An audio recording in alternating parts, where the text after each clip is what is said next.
కురుక్షేత్ర యుద్ధంలో 13వ రోజు ద్రోణాచార్యుడు అర్జునుడు లేని సమయం చూసి ధర్మరాజుని మిగిలిన పాండవులను చంపడానికి అతి క్లిష్టమైన పద్మ వ్యూహంని ఫామ్ చేశాడు.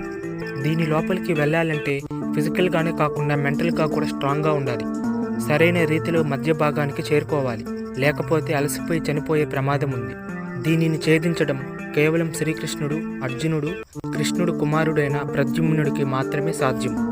కానీ అభిమన్యుడు సుభద్ర గర్భంలో ఉన్నప్పుడు అర్జునుడు సుభద్రకి పద్మవ్యూహంని ఎలా ఛేదించాలో చెప్తూ ఉన్నప్పుడు అదంతా అభిమన్యుడు గర్భంలో వింటూ ఉంటాడు. కానీ బయటికి ఎలా రావాలో చెప్పేలోపు సుభద్ర నిద్రపోతుంది. అప్పుడే అర్జునుడు చెప్పడం ఆపేస్తాడు. అప్పుడే కృష్ణుడు అక్కడికి వచ్చి అర్జునుడిని తీసుకుపోతాడు. పద్మవ్యూహంని ఛేదించే శ్రీకృష్ణ అర్జునులు ఆ సమయంలో అక్కడ లేరు, వేరొక చోట యుద్ధం చేస్తున్నారు. ధర్మరాజు ఇప్పుడు ఏం చేయాలని ఆలోచిస్తున్నప్పుడు అర్జునుడి కుమారుడైన అభిమన్యుడు తనకి పద్మవ్యూహం లోపలికి ఎలా ప్రవేశించాలో తెలుసు, కానీ తిరిగి రావడం తెలియదు అని ధర్మరాజుకి చెప్తాడు. మొదట ధర్మరాజు ఒప్పుకోడు. 16 ఏళ్ల బాలుడిని ఇంత పెద్ద పద్మవ్యూహంలోకి పంపడం తనకి ఇష్టం లేదు. కానీ అభిమన్యుడు పద్మవ్యూహం లోపలికి ముందు నేను వెళ్తూ మీ అందరికీ దారిస్తాను, నా వెనక మీరు కూడా రండి, అందరం కలిసి పద్మవ్యూహంని ఛేదిద్దామని చెప్తాడు. అయినా కూడా ధర్మరాజు మనసు అంగీకరించదు. అక్కడ ఉన్న భీముడు, నకుల, సహదేవులు ధర్మరాజుని ఒప్పిస్తారు. అప్పుడు అభిమన్యుడి పథకం ప్రకారం ముందుగా అభిమన్యుడు వెనకే పాండవులు వెళ్దాం అనుకుంటారు. అభిమన్యుడు తన రథసారథి సుమిత్రుడిని తీసుకొని పద్మవ్యూహంలోకి ప్రవేశిస్తాడు. అభిమన్యుడు పద్మవ్యూహంలోకి వేల మంది కౌరవ సేనలను అత్యంత దారుణంగా చంపుతూ ముందుకు దూసుకుపోతుంటాడు. కానీ తన వెంటే వస్తామనుకున్న ధర్మరాజు, భీముడు, నకుల, సహదేవులు పద్మవ్యూహం లోపలికి రాలేకపోతారు. ఎందుకంటే జయద్రథుడు వీరిని అడ్డగిస్తాడు. ఇతను సింధు రాజ్యంకి రాజు. ఇతనిని సైంధవుడు అని కూడా పిలుస్తారు. ఇతను దుర్యోధనుడి చెల్లి అయిన దుశ్శల భర్త. సైంధవుడు శివుని చేత వరం పొంది ఉంటాడు, ఒకరోజు అర్జునుడిని తప్ప మిగిలిన పాండవులను అడ్డగించవచ్చని. అందువల్ల సైంధవుడు ఆ రోజు ఆ వరంను ఉపయోగించి పాండవులను పద్మవ్యూహం లోపలికి పోనివ్వకుండా అడ్డగిస్తాడు. కానీ పద్మవ్యూహం లోపల ఉన్న అభిమన్యుడు ఒక్కొక్క వలయంని చీల్చుకుంటూ శత్రు సంహారం చేస్తూ వెళ్తుంటాడు. అభిమన్యుడి రౌద్ర ధనస్సు నుంచి వచ్చే అస్త్రానికి ఏ సైనికుడు, రాజులు, వీరాది వీరులు ఎవరూ నిలవలేకపోతారు. ఎంతమంది ఎన్ని బాణాలు వేసినా అభిమన్యుడు వాటిని తిప్పికొడతాడు. కౌరవ సేనల గుండెల్లో అత్యంత క్రూరమైన బాణాలు దిగుతున్నాయి. అభిమన్యుడు యుద్ధ నైపుణ్యం చూసి కౌరవ సేన మొత్తం భయభ్రాంతమయ్యారు.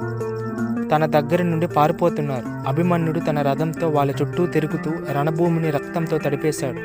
శల్యుడు అభిమన్యుడితో యుద్ధానికి వస్తాడు, కానీ అభిమన్యుడు తనని ఓడిస్తాడు. తర్వాత శల్యుడి తమ్ముడు యుద్ధానికి వస్తాడు. అప్పుడు అభిమన్యుడు అతన్ని చంపేసి తన సైనికులను తరిమి కొడతాడు.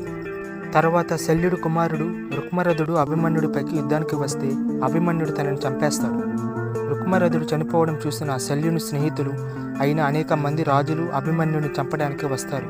అభిమన్యుడు వారిపై గాంధర్వాస్త్రాన్ని ప్రయోగిస్తాడు. బృహద్బలుడిని కూడా అభిమన్యుడు చంపేస్తాడు. అతని సైన్యం యుద్ధభూమి నుండి పారిపోయారు. శకుని గాయపరిచి శకుని సోదరుడు కాలకేయుడిని మరియు 77 మంది గాంధార యోధులను చంపాడు. ఇదంతా చూస్తున్న దుశ్శాసనుడు పట్టరాని కోపంతో అభిమన్యుడిపైకి దూసుకుపోయాడు. అభిమన్యుడు నవ్వుతూ అతని రథాన్ని కూల్చేసి అతన్ని గాయపరిచాడు. దుశ్శాసనుడు అభిమన్యుడి ప్రతాపానికి భయపడి పారిపోతాడు. ఇప్పుడు స్వయంగా దుర్యోధనుడు అభిమన్యుడితో యుద్ధానికి వస్తాడు. కొద్దిసేపటికి అతను కూడా ఓడిపోతాడు. అప్పుడు దుర్యోధనుడు కుమారుడైన లక్ష్మణ కుమారుడు అభిమన్యుడిపై అస్త్రాలను ప్రయోగిస్తాడు. వారిద్దరి మధ్య భీకర యుద్ధం జరుగుతుంది.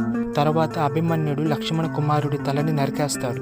తన కుమారుడిని కళ్ళ ముందే చంపిన అభిమన్యుడిపై దుర్యోధనుడికి పట్టరాని కోపం వస్తుంది. ఏం చేసైనా సరే అభిమన్యుని చంపేయాలని అందరికీ చెప్తాడు. అభిమన్యుడి ప్రమాదకరమైన పోరాటం కారణంగా ఎవరూ కూడా అతని దగ్గర కూడా రావడం లేదు. ఇప్పుడు కర్ణుడు ఒక్కడే ధైర్యంగా అభిమన్యుడి ముందుకు వెళ్తాడు. నువ్వు అక్కడ తిరిగి ఇక్కడ తిరిగి చివరికి నా దగ్గరికి వస్తావు అని తెలుసు. వీరిద్దరి మధ్య భయంకరమైన యుద్ధం జరుగుతుంది. అభిమన్యుడు కర్ణుడి 6 సలహాదారుల్ని, వారి రథాల్ని నాశనం చేస్తాడు. అభిమన్యుడి రౌద్ర ధనస్సు నుండి వచ్చే అస్త్రాల దాటికి కర్ణుడు కూడా నిలబడలేకపోతాడు. కర్ణుడు ద్రోణుడి దగ్గరికి వెళ్ళి ఈ శక్తివంతమైన అర్జునుడి పుత్రుడిని ఎలా చంపాలి అని అడుగుతాడు. మనం ధర్మయుద్ధంతో అభిమన్యుడిని ఓడించలేము కర్ణ. అభిమన్యుడి విల్లుని, అతని రథాన్ని, రథసారథిని చంపాలి. అది కూడా ఈ 3 ఒకే సమయంలో జరగాలి అని ద్రోణుడు చెప్తాడు. అప్పుడు కర్ణుడు అభిమన్యుడి విల్లుని నాశనం చేస్తాడు. కృపాచార్యుడు రథసారథిని చంపేస్తాడు. ద్రోణుడు గుర్రాలను చంపేస్తాడు. ఆ సమయంలో 6 మహారథులు కలిసి అభిమన్యుడిపై బాణాలు వేశారు. తను ఒక కత్తిని తీసుకొని ఒంటరిగా వారితో పోరాడాడు. కొంత సమయం తర్వాత ద్రోణుడు అభిమన్యుడు కత్తిని నరికేస్తాడు. కర్ణుడు కవచాన్ని నాశనం చేస్తాడు. సైనికులు, రాజులు, మహారథులు అందరూ అభిమన్యుడిపైకి కత్తులు, బాణాలు వేస్తారు. అవన్నీ అభిమన్యుడి శరీరంలో దిగాయి. అయినా కూడా తను వాళ్ళకి లొంగిపోలేదు. నా పని అయిపోయిందనుకున్నారా? తన రథచక్రాన్ని తీసుకొని కొన్ని వేల మంది సైనికులను చంపేశాడు. శరీరమంతా రక్తం కారిపోతున్నా ఆపకుండా యుద్ధం చేశాడు. అభిమన్యుడు రథచక్రాన్ని తిప్పుతుంటే కృష్ణుడు సుదర్శన చక్రాన్ని తిప్పుతున్నట్టుంది.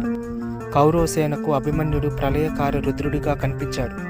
రథచక్రాన్ని తీసుకొని అభిమన్యుడు ద్రోణుడిపైకి దూసుకెళ్లాడు. దుర్యోధనుడు, కర్ణుడు, అశ్వత్థామ మిగిలిన వారందరూ అభిమన్యుడు తీసుకెళ్తున్న రథచక్రాన్ని కూడా నాశనం చేశారు. అప్పుడు తను ఒక గద తీసుకొని అశ్వత్థామ పైకి వెళ్ళి అతని గుర్రాన్ని, రథ సారథిని, అలాగే తన రక్షకులను చంపాడు. అప్పటికే అభిమన్యుడు అలసిపోయి శరీరం నిండా గాయాలతో ఉన్నాడు. తర్వాత దుశ్శాసనుడు కుమారుడితో అభిమన్యుడు గదా యుద్ధం చేశాడు. ఇద్దరూ భీకర యుద్ధం చేసిన తర్వాత అభిమన్యుడు ఇంకా శక్తి లేక నీరసించిపోయాడు. అప్పుడు దుశ్శాసనుడు కుమారుడు అభిమన్యుడి తలపై గట్టిగా గదతో కొడతాడు. తర్వాత 6 మహారథులు వచ్చి అభిమన్యుడిపై కసి తీరక కత్తులతో పొడిచి చంపుతారు. అలా అభిమన్యుడు వీరస్వర్గం పొందాడు. అయితే శ్రీకృష్ణుడికి ఇదంతా ముందే తెలుసు. అయినా అభిమన్యుడిని ఎందుకు కాపాడలేదంటే, చంద్రుడు కుమారుడు వర్చస్సుని దేవతలు భూమిపైకి పంపించమంటారు మహాభారతం కోసం. కానీ చంద్రుడు తన కుమారుడిని ఎక్కువ కాలం విడిచిపెట్టి ఉండలేనని చెప్పి కేవలం 16 సంవత్సరాలు మాత్రమే పంపిస్తానని చెప్తాడు. దాని కారణంగానే శ్రీకృష్ణుడు అభిమన్యుడిని కాపాడలేదు. అలాగే అభిమన్యుడు మరణం తర్వాతే కురుక్షేత్ర యుద్ధం మలుపు తిరిగింది.